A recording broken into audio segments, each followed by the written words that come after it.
I want to give a special thank you to Pillsbury. Pillsbury Winthrop Shaw Pittman has been our sponsor of this series of conversations and interviews with incredibly successful women for a number of years now, and we are forever grateful for that. And we hope that if you have an opportunity to glimpse us and go through our archive of amazing interviews with Helen Thomas, Catherine Weymouth, women who have really shaped our world today, have set the path for women that have followed. So we're extremely grateful to them and to Pillsbury for giving you this opportunity to glimpse into this intimate, personal lives of these women who are so amazing and astonishing. And I am so excited to have Cathy Merrill Williams as our guest today. I have long been an admirer and follower of hers, and really have had the opportunity to hear her speak before, but never had a chance to sit down and dig underneath all that great story that lies there, which I know. And that's what we find here in our conversations, is that every person you talk to has a story worthy of a Lifetime movie, and that's what we're going to find out, what your Lifetime movie would be. So oh no. Take a seat, grab some coffee, and watch this video. I think you're going to enjoy it. This conversation is going to be amazing. So Cathy, you know, as I've heard you speak, and I've listened to podcasts and interviews from you, sometimes you think of one word that describes somebody, and my word for you and your family is intelligent. You know, there's some people you think glamour or something. It's intelligent. When you take the time to listen to what you say, and my perception is that that is something that runs through your entire family. And I want to kind of go back and kind of talk about your parents. You are a Washingtonian on the outskirts. You are from Annapolis. Tell us about what it was like growing up in this beautiful seaside town, Annapolis, Maryland. So let me first say, I was born actually 1 block from here. Really? Yeah, so this is very close at Columbia Hospital for Women, which is just at the end of the street here. So I'm a native Washingtonian, but you're right, I did grow up in Annapolis. It was it was an incredible place to grow up. It was wonderful. I went to school by boat. Seriously? True. And at age 11 or 12, my parents were not strict at all. And that had a pretty big impact on my brother, my sister, and myself. We didn't have curfews, we didn't have rules, and I look back now, and it was pretty surprising. They gave us an incredible amount of freedom. Or the rope. They gave you the rope to go out. They gave us the rope. You could hang yourself, or you could climb up it. Exactly. That is fascinating. Where do you think that came from? Your parents having this liberal or open, I hate to say liberal, or restrictive in Washington, D.C. I know. Try something different. But this very open concept about raising their children. So both my parents came from very humble beginnings. On my mom's side, her father was a coal miner and then a barkeep, immigrants as well as my grandparents on my father's side. And they made their way in life, were the first people to go to college, and they told us consistently that you're given this great gift in life. We're giving you a great education. We're giving you an opportunity to, see the world and do incredible things. If you can't make something of yourself with that, then in a nice way, that's your problem. We had nothing, and we did well for ourselves. You have a great start in life. And so they expected us to live up to that start. How did you feel, and how did your siblings feel, having a message that we started with nothing, we're giving you this gift, but now it's up to you. We're not going to be your forever safety net, that you have a responsibility to go do it. When you hear that at a young age, how do you think that influenced you? In a very positive way, because there was never any expectation that something was coming our way, and I still feel that way. When I hear families that squabble over inheritance and money, it's very odd to me, because my father was a very generous philanthropist and has gave away in his life a lot of money, and so it's always viewed as, if I get a penny, it's a penny I didn't earn, so I should be happy with it because I didn't earn that penny. I worry about it for my children, because my parents could say, I came from nothing. I worked in a potato chip factory, which my mom did work in a potato chip factory. You don't complain that, I'm not spending enough on your dress for the prom, or whatever the issue is. So I don't have that amount of street cred with my children. Right. My husband does. So I'm always saying to him, tell him about, tell him about the Army. I walk to and from school. Right. Uphill each way. Exactly. Yeah. On a pony or on a donkey. Yeah. No, that is a challenge. You do look, and I think that's what's fascinating about the United States of America. It is not difficult to look back and say, we are only 1 or 2 generations from an immigrant family, which influenced us. We came with nothing. And how many times have we heard the story of nothing? I mean, people have arrived here with $1. We've interviewed people who arrived from Russia and had $5, had that stolen, and ended up on a bus going to San Francisco from New York, thinking it would, like, she could walk. I mean, those are amazing stories. And now, so you have this in your bones, in your DNA. How do you give that to your children? I mean, that is a challenge, because now your family has achieved the American dream. And how do we tell this generation of children? What do you tell your children now? What's their responsibility or your expectation? So my children are 6 and 7. So with everything with kids, I believe that you never speak down to them, but you simplify what you say. So you try to tell them you have to work. They have bank accounts, and we go and take their piggy bank money and we put it in the bank account. And lately they've been running lemonade stands. We live on Wyoming and 23rd on Sundays. If An entrepreneur. They made $14 this past Sunday at $1 a cup for lemonade, and there's no way, you cannot get down our street without being accosted. These little 6 and 7-year-old boys come and get you. But I think more than anything, you lead by example, hard work, and you make sure that they know that that you have to work for what you want to get. I think that is so true. So now, where did your parents immigrate from? Where were they from? So my mother's parents were Lithuanian, and my father's parents were Belarusian.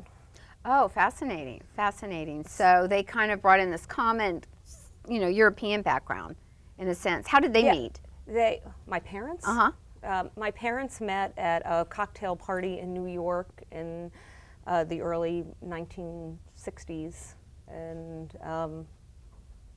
there is a little funny story, is that my father had I come from a sailing family. My father had joined the Merchant Marine at 15 and run away from home. So I think one of the reasons they were very lenient was he was a very troubled youth, and so he did so many crazy things and got thrown out of public school in New York, and that nothing we did could compare to to him. But he told my mom that when they met, that he had this sailboat, and my mom was picturing, she's from Scranton, Pennsylvania, and had just gotten out of Dickinson College, and she's picturing a yacht, I guess.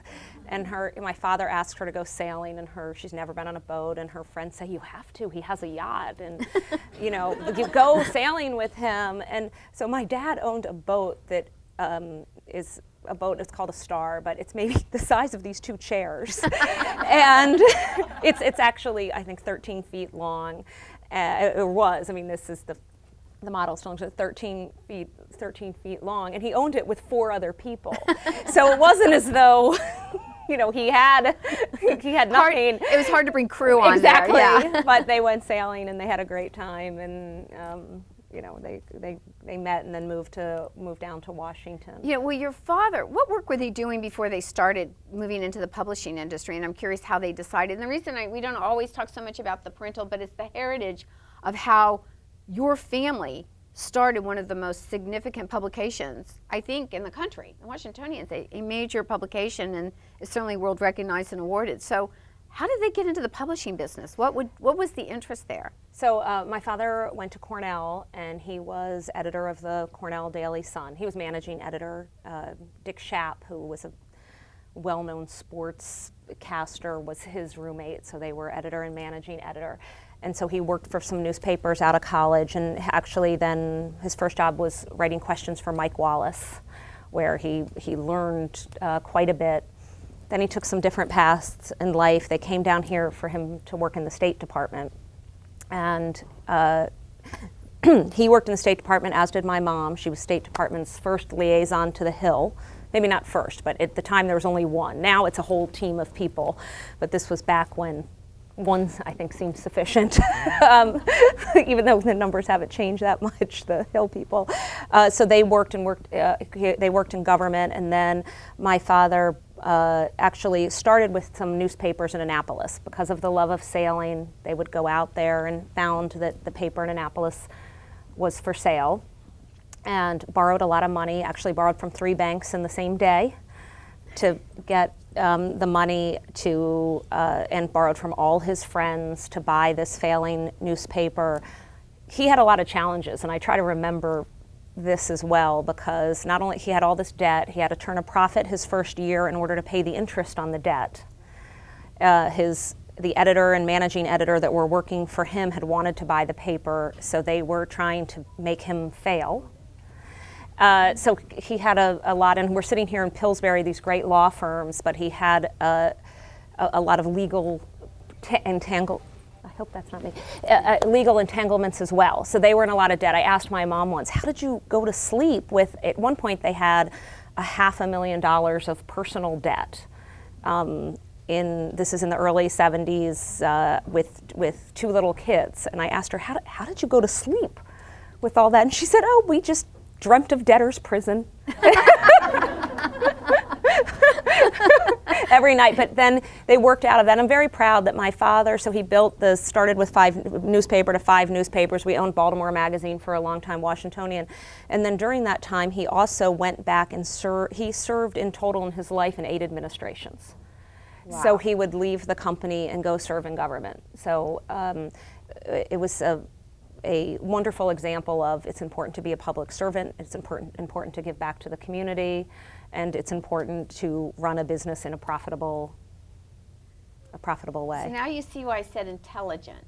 I mean, but I also would say brave, because trying to imagine having 2 small children. He was brave. They were brave. Yeah, that is brave. I mean, to have 2 small children in the 70s, $500,000 in debt. What would that be today? I mean, what would that kind of be? Is that like maybe 2 or 3 million in debt with 2 small children? To publish a newspaper? More. I mean, that is absolutely incredible. And then he went on to build a publishing empire in a sense. With 5 papers there. So the Washingtonian, was that in existence, or did he found that? No, it was founded in 1965 by Laughlin Phillips, who, if you know the Phillips Gallery, is the same family, and it was struggling, and it had a very small circulation, and we had bought Baltimore Magazine, and he had this opportunity to buy Washingtonian. And actually, when Washingtonian came on the block and he wanted to buy it, he got offered the job of being comptroller of the Pentagon. And he'd served in the Defense Department, and he really wanted that job. He thought it would be so fun and so incredible. And he always talked about that was, my father did not stress. He was just a happy, not stressful person. And he would say, I came from nothing. I have a lot. What is there to stress about? I survived nothing. I can go back to Look, I've had a great life. Yeah. What is there? And I have good health. What is there to stress about? But he says that was the most stressful period for him, because he knew, things like Washingtonian come on the block once and then you never get another chance. But he felt torn between this job and buying the magazine, and he turned down the job and bought the magazine, which I'm very grateful that he made that decision. We usually talk and we say, what's the moment, the lesson we just heard? There's number 1 is risk, bravery, choice, and making those things. And also the willingness to accept whatever risk you take, the consequences on the other side. And that's what entrepreneurism is. I mean, it's looking so much with passion at what you want to do, and the belief you can do it, and the willingness to take a risk. And that's brave. That's really amazing. So one more question about your dad, then I want to talk about your siblings and everything else and how you came to be where you are today. And that is, how did he end up going to Cornell? It's a funny story. I'll try to make it quick. So he applied and didn't get in because he'd had all these problems in school and had Which is why grades. I asked, yeah. And the National Merit Scholarships at the time, this was in the 50s, the way that it worked is you took the test, and then the top 1% or the top scorers at some level, I don't know how it was, won the scholarship, and they could pick any school within their state. And so he took it in New York City. He grew up near in Harlem, near Columbia. I guess not Harlem, Washington Heights for people, or they're New Yorkers. Does that make sense? Is that sort of north of Columbia? And he took it and he won the scholarship. And so he got to turn back to Cornell and say, hey, you didn't accept me? Guess what? The scholarship says you accept me. And that's how he got in. So that's fascinating. I know you went to Cornell. Did your siblings go to My Cornell? siblings went. We are a big red family. That is really interesting. We are. So you are the second of 3 children. I am. Which is really interesting because normally during our conversations what we find is for the most part that the CEOs we interview, who are women for the most part, but it's also, and research bears out this for men too, it's usually the firstborn child that's usually in that role. I think it's because of A-type. So what do you think the dynamic was that created this great, are you all like in this kind of level of leadership in what you're doing? What do you each do? We are very different. We're really close. I'm very proud we're a close family. My brother is an engineer. I think my parents knew this when he was, I mean, I can't remember not knowing this, even when we're a year apart, when we were 2 and 3, he would, he'd get some toy and he would take it apart and ask questions, is this front wheel drive or rear wheel drive to the Matchbox car, or this isn't. That's an engineer. And I remember, actually I'll tell you, sometimes people ask, what did you want to be when you grow up? And I really, really wanted to be a stewardess. And I'm using that word, I know it's not the word now, but people would say, what do you want to be? A stewardess. And my brother would say a pilot. And people would say, honey, you can be a pilot too. And I would say, why would I want to sit in a room with all those buttons when I could be talking to people? I could not understand why my brother would want that, what I viewed as the most boring job on the planet. And when you could be walking up and down and meeting new people and helping people. And he's like, why would you want to be walking up and down talking to people when you could be in a room with buttons? Exactly. And he was in the engineering school at Cornell. I was in arts and sciences, and he runs a manufacturing solar panel company. Oh, fascinating. And my younger sister is an environmentalist. So we come just, it just shows you people, the secret in life is to find what you like. And I think there's a lesson there. Play to your strength. The secret in life is to find what you like. Do you think people miss that opportunity a lot, or they don't choose to do that? I think a lot. Yeah. I think a lot. So do you like what you do? I love it. I think I have the best job in the whole world. So how did you end up taking over this job? I know the story, but share with everybody how you ended up becoming the publisher and president. Because before that, you were not. I was not. I was in management consulting for 7 years as a partner in this building, as a matter of fact. Oh, interesting. What floor? 7 and 8. Okay. I was talking to Pillsbury people about it earlier. And then I worked for a large government contractor working on Easy Pass, the toll system, for 5 years for ACS, which is now owned by Xerox. But really the old-fashioned way. My father passed away 6 years ago, and I took over the company then. And it's interesting. We've had, I think, another interview with somebody who was the same thing. It happens. And I think that your story is really important, because if you're running a company, you own it solely, because we work with a lot of entrepreneurs, you really need to have that plan in place for what's going to happen. I moved to Washington because my brother passed away and took over his company, and more often than not, the plan was really not in place. I mean, and that's, I think, as we become more sophisticated with business today, it needs to be an important thing. So I know your father's death was unexpected. yes. And he actually was out on the water at the time, right? Yeah, well, my father took his own life, so it was a painful time for our family. He had heart surgery, and so I always sort of say that when the medicine says side effects include depression, they mean side effects include depression. He was not someone who suffered from depression in his life, so it was unexpected and rather traumatic. So, extremely traumatic. I'm sorry for that. That's thank you.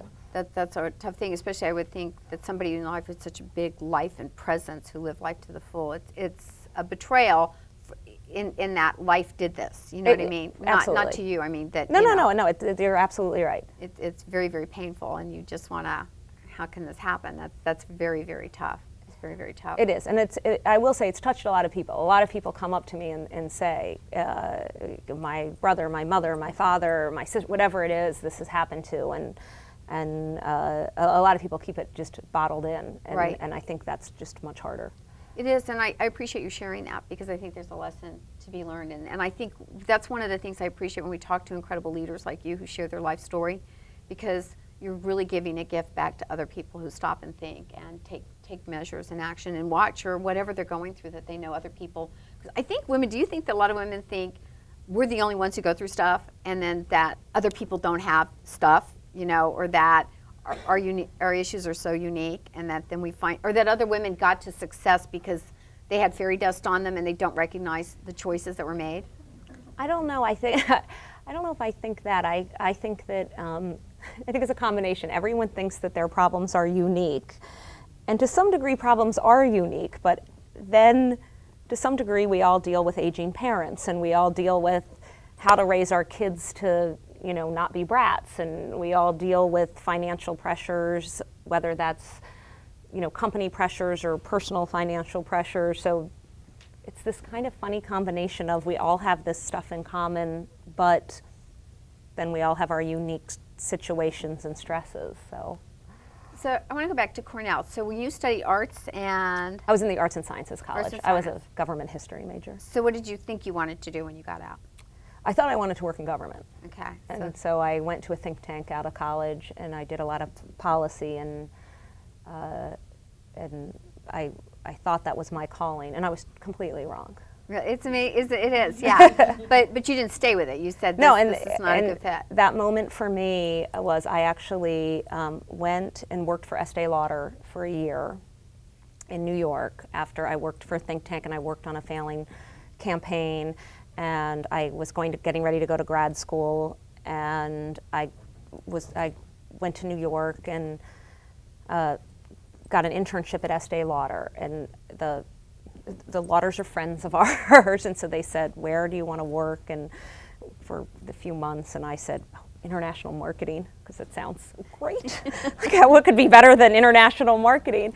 And it turns out international marketing, not for me. Yeah. And I love Estee Lauder. It sounded good, though. I'm a stockholder. I think it's the best company out there. It is a tremendously run company, but what I learned is you really have to love the subject area that you're in. So I don't wear a lot of makeup. I'm not a makeup fashion person. So it was a bad fit. I started hanging out with the boring finance guys and asking them, what is Excel? I've never heard of that, and how does this work, and which of these mascaras make more money, and how do you know which one makes more money? And I'd actually done very well in math in school, and I had kind of lost that. And all of a sudden the light bulb went off that, I think I like business. These are the people I'm attracted to, and I would rather spend my day, rather than the glamorous Estee Lauder International Marketing team with the guys doing the budgets. I love the way she knows makeup. Well, I know what this cost. I know how much we sell. That's the way I know makeup. So yeah. Well, they would ask me. I was writing things. I was actually implementing a Harvard Business School study, and I had to write these things. I remember one day there was a mascara that was something like blacker than night mascara, and there was another one that was midnight black. So I went to the budgeting guys and said, "Which one makes more money? I'll save the best pros for the one that has the higher the higher margin." And they said, "You're not supposed to do that." That's an interesting way to look at makeup. I will never look at makeup, I think, now the same. I wonder which one makes better profit and which one. That's really interesting. So after Estee Lauder, where did you go? And you went to school to get your master's? I got my master's at the London School of Economics. And in what? And how did you end up at the London School of Economics? This is the other thing I think on decision making. I had applied to a bunch of schools here in London, LSE, and I think this is still true, offered a one-year master's. It's one calendar year. But the schools that I was accepted to here were all 2 years, and I wanted a 1 year, and I thought it would be fun. They don't like to say this in marketing, but London School of Economics sounds, it is a great school and it sounds great, but LSE also stands for Let's See Europe. And so and so I knew that, and so that's the real reason. I think that's fabulous. I like that. It's 1 year, and I wanted to see Europe. Yeah, that is wonderful. That's a great story. So did they look at numbers differently than we do here? Finance? Is there a different perspective? No. Numbers are numbers. Numbers are numbers. I didn't study finance there, so I got my MPA, my Master's in Public Administration, so I was studying government. And it was a great experience because they bring great people from all over the world. My two best friends from there, one is Egyptian and one is Korean, and I've spent time both in Egypt and Korea, and we've met up in various places in the world, and now we Skype. My Egyptian friend I've been Skyping with very frequently over the last year, given all the changes going on in Egypt. Oh, interesting. So relationships are everything everywhere. That's where you learn. Isn't that amazing about Washington, D.C.? One thing I love about this city is that it's so international, and I love that. You can eat around the world and be in Washington, D.C. I mean, you can meet people from around the world and just love being in Washington, D.C. I love Washington. So how did you meet your husband? I met my husband through mutual friends. There's a whole sickeningly romantic story behind it that I won't go into. Now you got to do some romance too. But I met him on a Friday night with his boss. He works at MicroStrategy, Michael Saylor, if people know him. Brought my husband out, and my friend Michelle brought us out, and we met on a Friday night. And Michael is a very wealthy single guy, so we tell this, it's romantic, but how you win a girl with your boss's money. I met him on a Friday night, and my husband all night, then not my husband, kept saying, we're going to the Hamptons tomorrow, you have to come, and I told him, one, I just met you, I'm never going away with you, and two, I'm literally the least spontaneous person you ever met. And we stayed out late, and he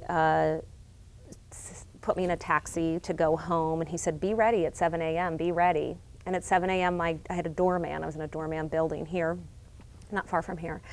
And the doorman called and said, there's a car and driver here for you to take you to the private plane terminal. And I had really fallen head over heels in love with him just in that night. And so I said, you know what, okay. And I threw clothes into a bag. And it was his boss's car and driver, not his. So, and it was his boss's private plane, not his. But we flew away for the weekend, and that is a great story, isn't it? It was. I love that. I love that. As I said, it's sickeningly romantic, but it is. So far, we've been married 11 years. So far, it's worked. So it's worked out. Wow. Did he know that you were the girl for him when he met you? Did he say that? I'm so glad he's not here because he doesn't like when I tell this, but when we landed in the Hamptons, we had trouble finding where we were staying, and I was trying to figure it out, and I was talking to the 411 lady, remember before you had iPhones, and telling her, no, look by this street, look by that street, look by this street, and he turned to Michael and said, I'm going to marry her. Really? I can tell by the way she's talking to 411 that this is who I'm going to marry. And so I always tell him, you said it first. You said it within 12 hours of meeting me. And Michael always backs me up, but Paul denies it. Denies it. So if you meet her husband, don't.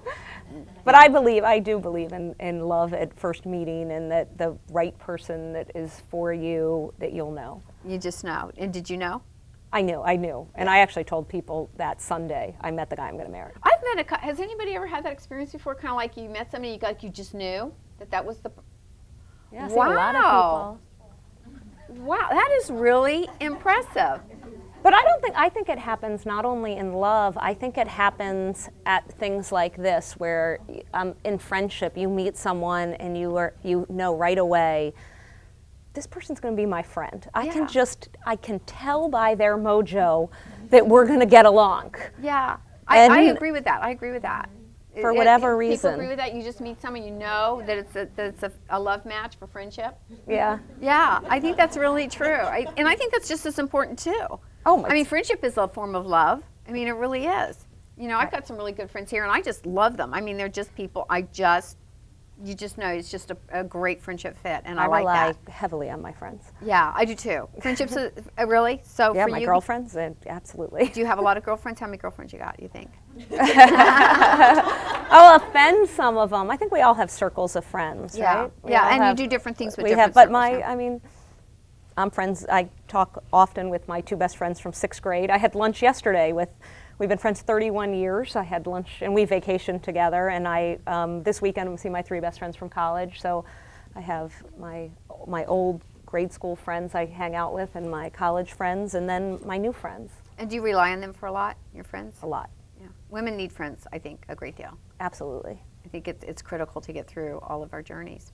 So I want to come back to how you ended up taking over the publication, because you now have 3. You have a brother and a sister. What is and you said your sister is, what is she? She's an environmentalist. She's an environmentalist.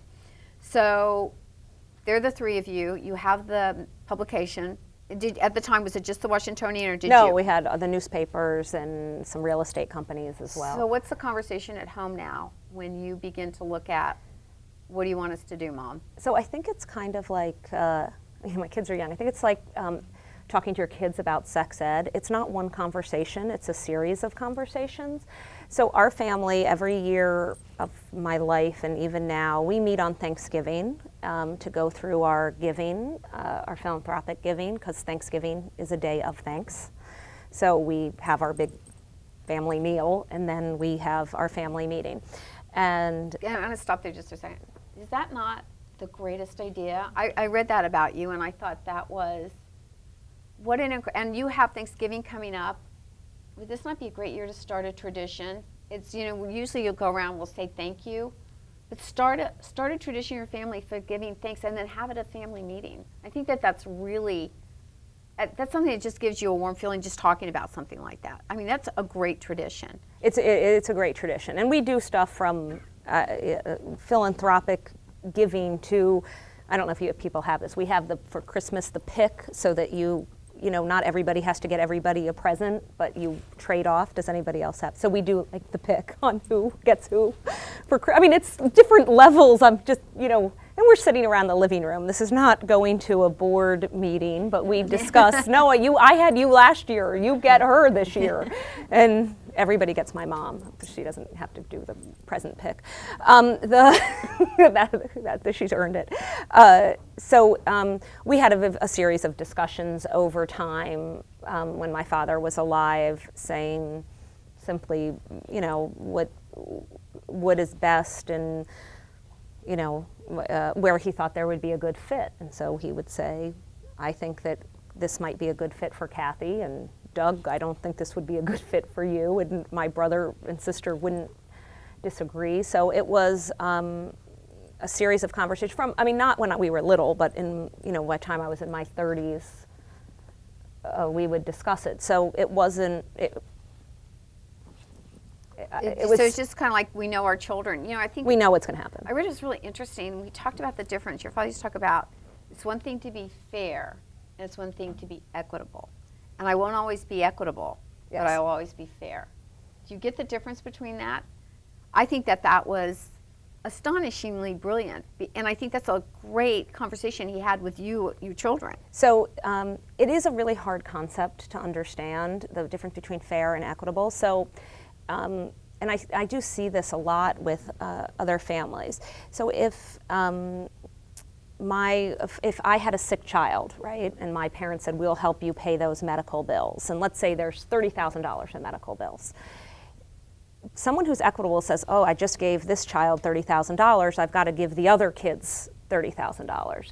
That can't be your goal. Fair means if they help you with a sick child, and then your sibling has a sick child, they're going to help them with their sick child. Or if they help you pay tuition for your kids' school, then if your siblings decide to send their kids to private school, they'll help with their tuition. But if your kids go to public school, they don't have to give them that money.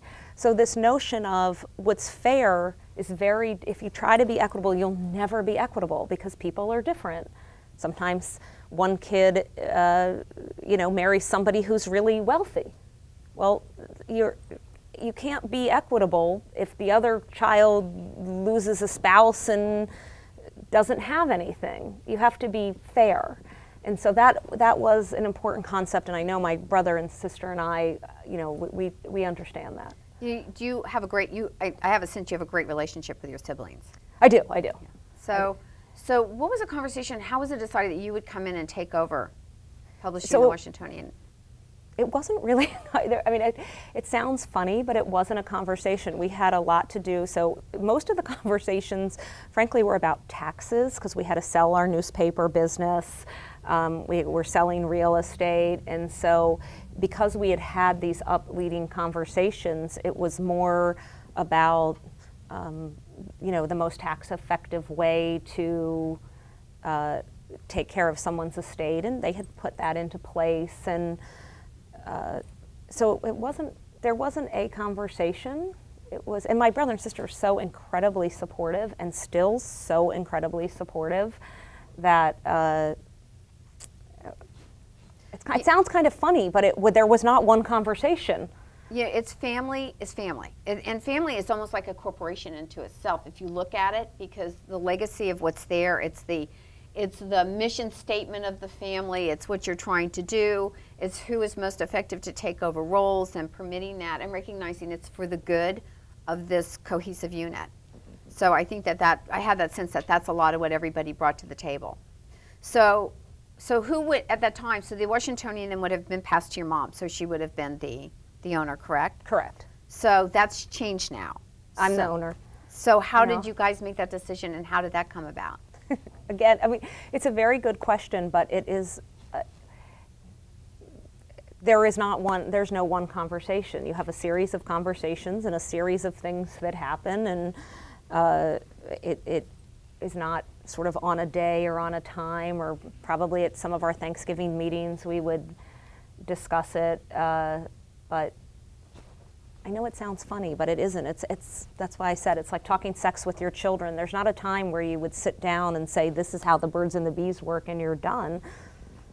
It's ongoing. And I think that that's the beauty of the story, is that it's the elegance of preparing, and even through simple conversations, which really led the legacy that this is the way it moved. And then it wasn't like it came as a surprise and Cathy's going to get the pay. It was like, this is kind of what made sense. Yes, exactly. And the family unit supports the family unit. So I think that that's really incredible. I mean, we fight about stuff like, should the Christmas tree have white lights or colored lights? That's the big fight. Yeah, that's the big fight. Yeah, no, I hear you. And I know it's really, yeah. This year we're doing Christmas and it's already a live tree or a fake one. I'm like, fake. Right, exactly. Okay, so and the big fight's my live. brother lives in Vermont. He believes in the fake tree because I like the smell of live. Yeah, so I want a fake tree because I don't want to have to deal with the vacuuming, So it's and it's like people are like, oh no, we're going to go get a real tree and we're going to bring it in, and she can't stop us. That's how I am. That's a takeover. Whoever gets there first. Yeah, whoever gets there first. I can see it on the white lights. I've let them put the blinking colored. So. Oh yeah, no, I would. So there's a couple of things I really want to make sure we talk about. Number one, you love doing the Washingtonian. I love it. It's wonderful. Why do you love it? What's so great about it? We get to help the city. I truly believe we help our region be a better place to live for a few reasons. One, Washingtonian is about what is best in the city and helping people find it, whether it's great hair, which this issue, or the best restaurants. I spend $100,000 a year just on people eating in restaurants. So when you see a Washingtonian review, it means that our critics have eaten in that restaurant at least 3 times, probably 4 times, and that they're writing that review not within the first 2 weeks when it's open, which a lot of reviewers do, but we understand that that's when the New York chef sometimes is here, and that's when they're trying to get the kinks out. So maybe the wait staff isn't up to speed. You have to give them a little bit of time to get things going because it can go either way. So we want people to know, here are the best things in Washington. Find the best doctors, find the best lawyers, and we put a lot of resources into it. It's also an eye into how our city works. So great profiles of Washingtonians and how how lobbying works or how this city functions. That's what it's about. We also get to highlight great Washingtonians. We've done Washingtonians of the Year we just had our 40th year anniversary. You wouldn't believe the people in our community that do great things. I mean, and by the way, nominations call now, so if you know people who are doing great things for our city, send them to us. We always have a stack, and 40 years later, and it's not one, we name about 10 a year, and there's no shortage. It is. This is the most amazing city to be able to cover. How many people do you have working for you at the Washingtonian? 70. 70 people.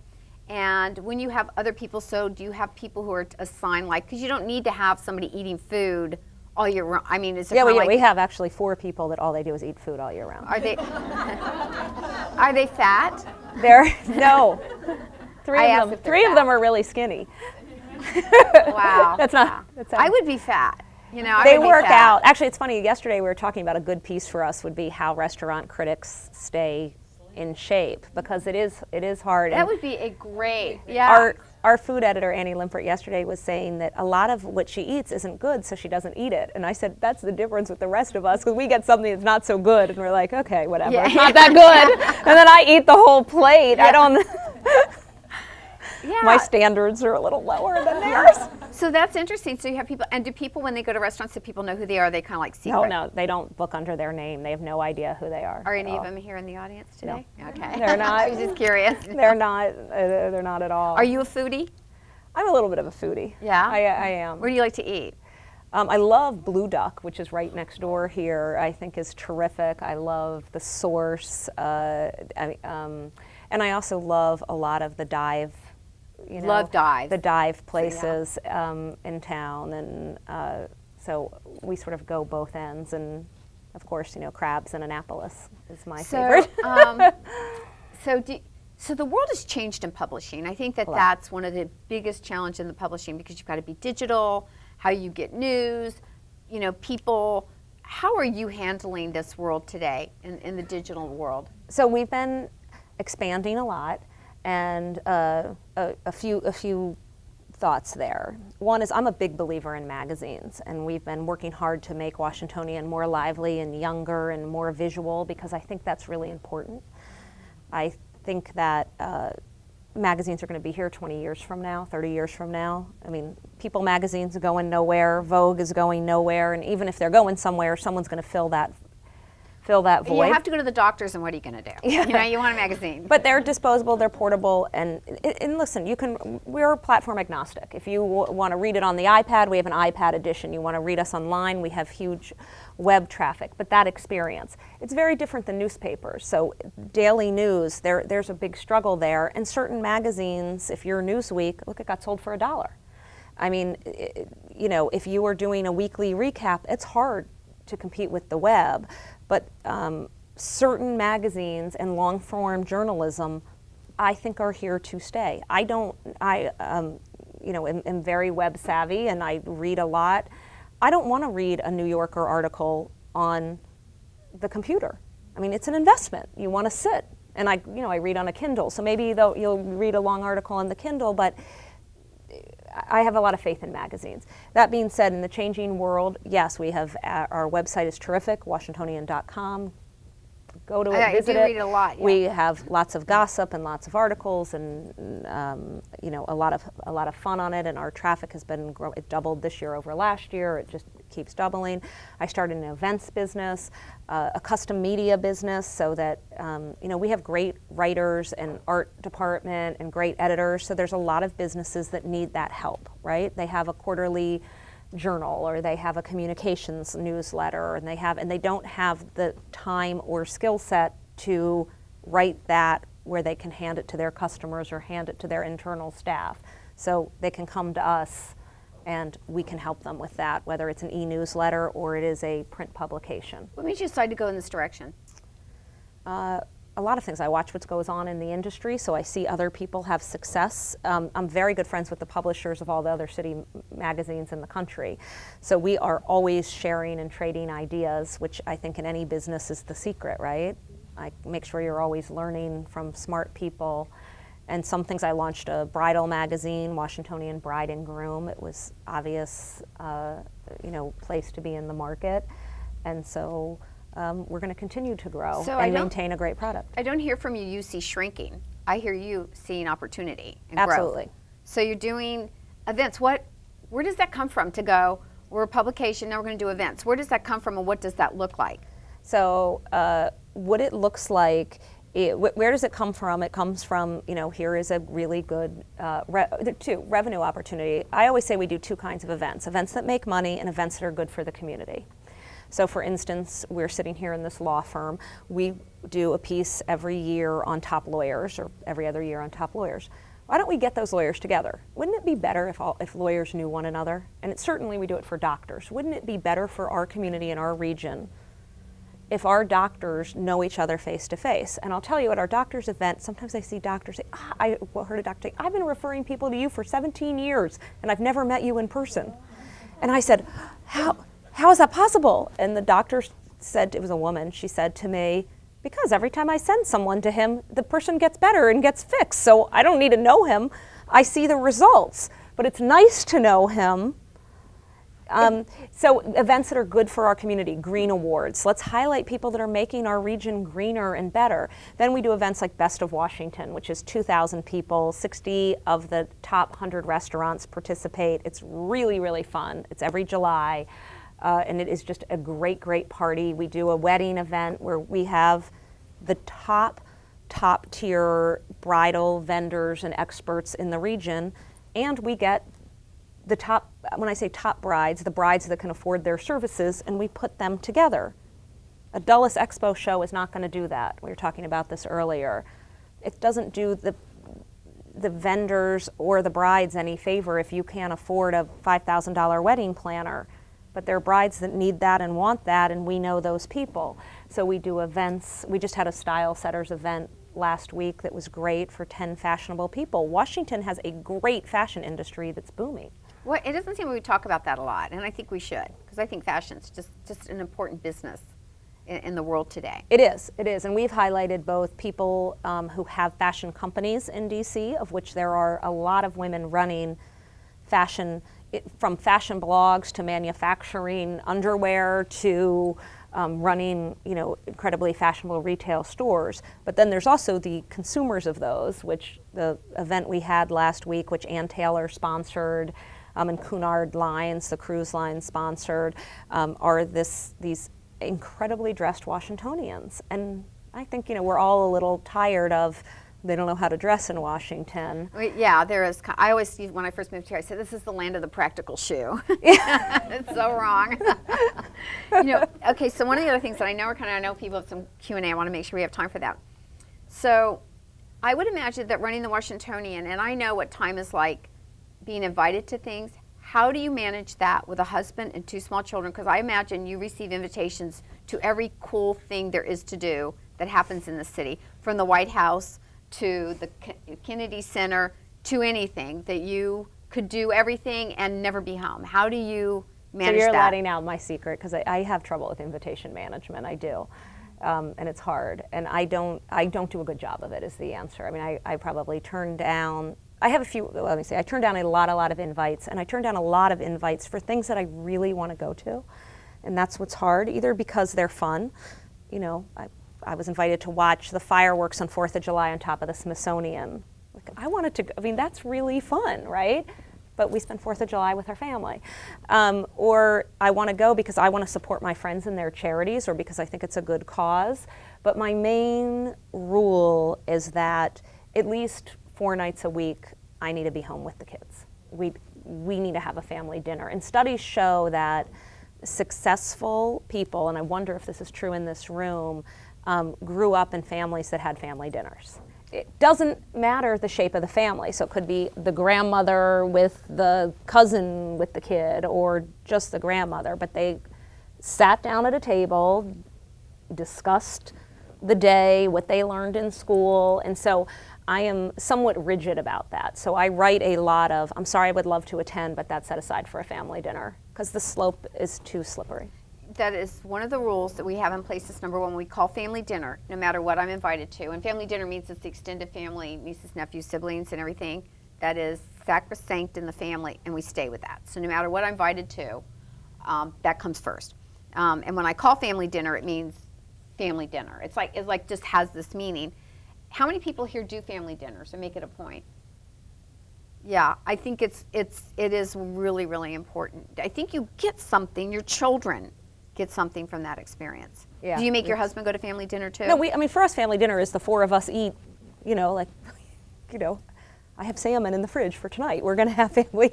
It's not a event. It is 4 nights a week. We sit down and in my family, I mean, the 4 of us, we say high, low every night. You would say your high of your day and your low of your day. And that's a great tradition. we learn a lot with kids. You see patterns of highs and lows. And, you know, I'll say, you know, my low of the day was the Washingtonians' healthcare costs went up again. And it's the kind of thing that it wouldn't come up in conversation. But because we do high-low, you know, it comes up. And sometimes our low is, you know, you're not eating your vegetables. You know, but I think that's really good because how many times have you asked your kid, how was your day? Fine. I have boys. You only get one word if you... Yeah, that's true. With boys, it's one word. You get. So back to your question. Invitation management to me is I have to make sure my family comes first, business comes second, and everything else is third. And so that means I'm out 3 nights a week, but I stick to that. So family first, business second, and everything else is in third. I think that that's really a great way to prioritize your life. I could talk to you for 5 more hours. I've got a million questions because you're so fascinating and I love your story. But I know some people probably have some questions here. So let's open it up for questions. Who's got questions? If you don't ask, I'll ask. Yes? So as running the Washingtonian, you clearly lead a lot of different departments and silos. Or do you have a favorite? So, and I'm going to repeat questions. So the question Which is, of my children do I love better? Yeah, so in all the silos you have in the Washingtonian, you know, how do you manage that and what's your favorite? What do you like? I don't have well, I'll be honest, I do have a favorite, which is my strength really is in numbers and comes from finance. So it's the finance department, and I believe that you can't run any company or be ahead of a division of any company or really be truly successful if you don't understand the numbers. If you're in a for-profit business, and if you're in a non-for-profit business, you still have to understand the numbers. You have to understand where the money's going. So to me, the heart of our organization really is the numbers team. The more fun part is the editorial team and the web team and, you know, the gossip and the events, but and art is the most creative, and so they're all, and advertising sales is clearly we got to make sure our advertisers are happy and that we are delivering to our advertisers. I love going on advertising sales calls. It's fun for me. I want to help businesses, so I enjoy that. How many people do you have working on your ad team? It depends how you define them is the answer, but we have 7 key salespeople that go out cover the region, and everybody should know them, and it works. We know it works. We know that our advertisers get a bump after they advertise with us, especially when they do an ongoing campaign. And you have advertising you can do online, you can do in the magazine, and all you can do events, and we can package them all together. You definitely need to sign up Washingtonian online. It really is terrific. I love it because sometimes I'll catch something that I would probably not catch in the magazine because I'm just so busy. So to have that, you know, my life, you know, where it's like kind of like, you know, studies show that more people, that the use of iPad is greater at 8 p.m. than any other time because as people are watching TV, it's very visual, so they flip through. It's a great time to kind of flip through the Washingtonian. It's a great thing to do. Who else has a question? Yes, ma'am. Yes. First of all, I've loved the talk and got a lot of great nuggets for it. But you mentioned that your family comes first. I just wondered how you make time for yourself because you look like you're in great shape. So, you know, do you prioritize exercise in your daily routine, and where do you put that in? That is a great question. I want to make sure we get it on camera. I do. So do you prioritize time for yourself because you look so great? Yeah, that's true. Well, it's funny. We do a piece on most powerful women, and we interview them, the 100 most powerful people in Washington, and 80% of them work out regularly. So I think people find that I work out at really early in the morning. That's when I do it, and I have I work out with a group. We do a boot camp in our neighborhood, and I find that works for me because I know the other people are waiting. So you'll see yesterday we had to do the burpees, you know. Does everybody know the burpees? They're so hard. So if you see me get out of the chair and I look like this, that's the that's really the reason. And then the sort of second part of your question, time for myself. I'd like a little more of it. I'm not sure how to get it, but I have a great husband. He works full time, but we trade off to make sure that we get some time for ourselves. That's great. Do you vacation, good vacations? Where Absolutely, and I'm pretty good about turning off work on vacation. I'll check my email in the morning, but when we vacation, What's your we favorite relax. vacation? What's your favorite place to go and do? So we have a place in Colorado, and we ski, so that is really fun. And then because I'm from Annapolis, we spend time in Annapolis in the summer, and so both of those. Your thing. Wonderful. Yeah. Two of my favorite places, definitely. Who else has a question? Yes, ma'am. Yes, I want to thank you for being here, and you certainly are an example of an accomplished woman who is also able to maintain a family. I am a physician in the District of Columbia, and I would like to find out how can I get into the magazine. Oh, okay. Great. So we have a physician in the audience, and that is one of the most highly read sections of the magazine. It rates the top physicians in Washington, D.C. and around the region. And how do you gain that recognition? What do you need to do, or how do you get submitted? It's a great question. Top Doctors is always our bestseller, and we work on it for 6 months, and it is a great question. So for Top Doctors, we poll all the doctors in the region. And so the people in the Top Doctors editorial are voted on by their peers. So we ask them, and you should look for the survey if you haven't seen it, we ask them, outside of your practice area, who would you go to? So they can't name their friends, and we track it. So we make sure that there's not ballot stuffing, and then we usually pick a recognized expert within each field to make sure that we get some new upcomers, because they sometimes, if they're not as known. But really it is a statistical method. It's different, by the way, for lawyers. For lawyers, we have a full-time beat reporter, because doctors tend to they know each other and they see the results. It's harder for a lawyer to point to another lawyer because, an intellectual property lawyer does not necessarily able to recommend a divorce lawyer. So there we have a beat reporter who all year long tracks who's out there. So it's interesting. So doctors are recommended by other physicians. Lawyers are recommended by reporters. And Well, the reporters talk to it. It's Okay. just, it's not as mathematical Okay. as doctors. You had another In 2005, I was in your magazine, but I have become integrative and holistic. So it's probably very difficult to compare me with the rest of the peers, because the peers are no longer part of, the group that will actually select, because of the profession has changed. So that's interesting. So her question was, she was in our magazine as a top doctor, but she became holistic. So one thing on that, which is happened many times before, is over the years we add categories. So maybe we need a holistic category.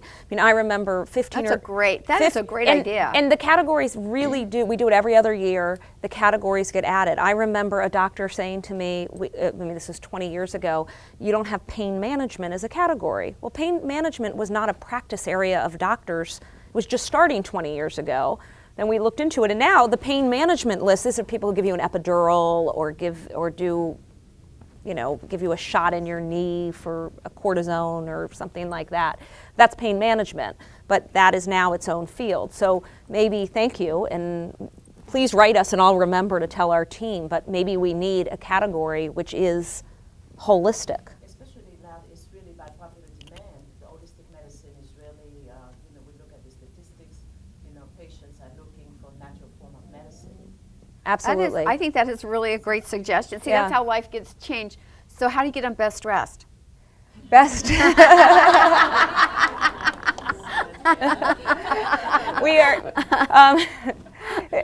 We have a fashion editor, Kate Bennett, who's our fashion editor, and she pretty much she scopes all year long and picks out the best dressed, and we're always looking for examples. And So definitely, so you need to invite Kate and make sure you're dressed we up. always want to yeah. know, so always feel free to write us and talk to us, because we want to know who people think is great in any field. That's awesome. That's really fun. Thank you. How much are you involved with the content? How much am I involved with the content? Far, far less than most people think. So people call me up and yell, "You put my house in there for how much I sold it for?" And I especially stay away from houses because I know I get people get mad at me. I have a great editor. Garrett Graff is our editor. He is terrific. And so it's the same in any organization, which is you have to trust your team. I can't go through every page in the magazine before it goes in. So I don't see very much. I know what's coming up, so I am involved in what the cover story is going to be. I'm very involved in the cover because that's where we sell online. It's a lot of money for us. Those cards that slip out, please fill one out and get a subscription. So I am very detailed into, this cover that's sitting here, this blonde, whether it, was a brunette or a blonde, and how shiny her hair should be, and I get into that. And so I know on a high level, I do not read and edit the stories before they go in. And it's the way it should be, because then they are free to, if we write something not so good about one of my friends, I don't really want to know in advance if we say someone sold their house or whatever. And that would, I think, be really important, because you really don't want somebody who's going to edit out the truth. We don't want anyone who's going to, we want them to feel free to tell the truth, but I'm not that involved. Okay, I think I have time for one more question. Yes, ma'am.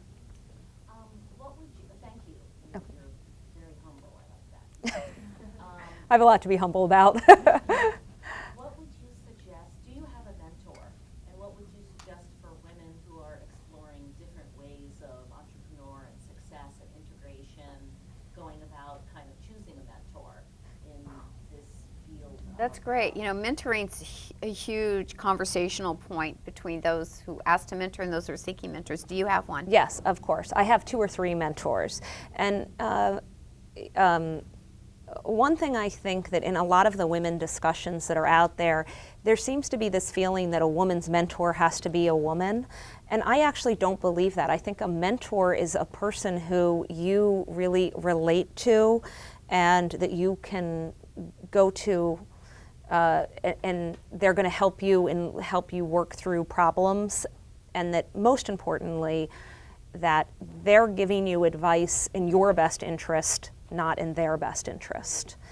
And so I have some great mentors. Jim Ciccone, who runs AT&T's Washington office. You would think a magazine and AT&T. I worked for him early on in my career, and so when I was in my 20s, he's always been very accessible, very wonderful to me. So I definitely consider him a mentor, even though he's not in my field, right? And then I have people in the magazine field that I consider mentors. I also think that it's very important to say to somebody, I consider you a mentor. Because once you get it on the table, people take that responsibility and they run with it. And we sort of forget to say it, because mentors are all around us. They're people we turn to for advice. So some of my friends I consider mentors because I watch the way they raise their kids, and I call them up and say, boy, I'm having this problem. Other moms have struggled with this before. I'm not the first, so I consider the mentor the mom that says to me, here's what we did about it, right? So I think they're all around, but I think asking people is important, and don't limit it to women, and don't think of it as one person for your whole life. Think of it as a series of people who help you. I like that. So you let your mentor know that they're mentoring you. I think that's true, because I have mentors, and I don't necessarily think they know that they're actually mentoring me. One does, because I call her all the time. I have one of my mentors here, and I call. This is the conversation. I have an idea, and my husband and Vera will be saying in the background, hang up now, whoever you are. But it's really good.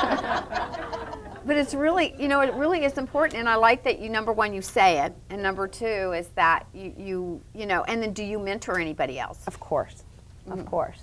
I hope so.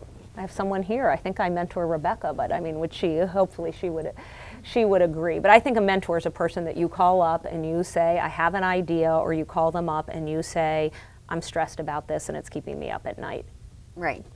If people you are calling for those 2 reasons, they are a mentor. Right. Whether they're older than you, your age, younger than you, that person is It helping it goes, you. Yeah, it's a circle. It kind of goes around, and they're Yeah. going to be in. I think that's really great. This is kind of a great place to leave it. So you have mentors. Let them know they're mentoring you. Please be sure to take value from conversations like this, because it provides incredible insight as you make choices in your life. And we're so glad that you joined us today to watch this video with Cathy Merrill Williams, who is the publisher of the Washingtonian. You can watch it online. I don't care if you're in Alaska where you are watching this video. You can get the Washingtonian online. You can get off the airplane at the airport here and pick up a copy. I do that all the time when I used to fly in from Texas. And I want to thank you. You've been Thank you. very inspirational. I really thank you. And thank you, Pillsbury Winthrop Shaw Pittman, for sponsoring this incredible series of conversations.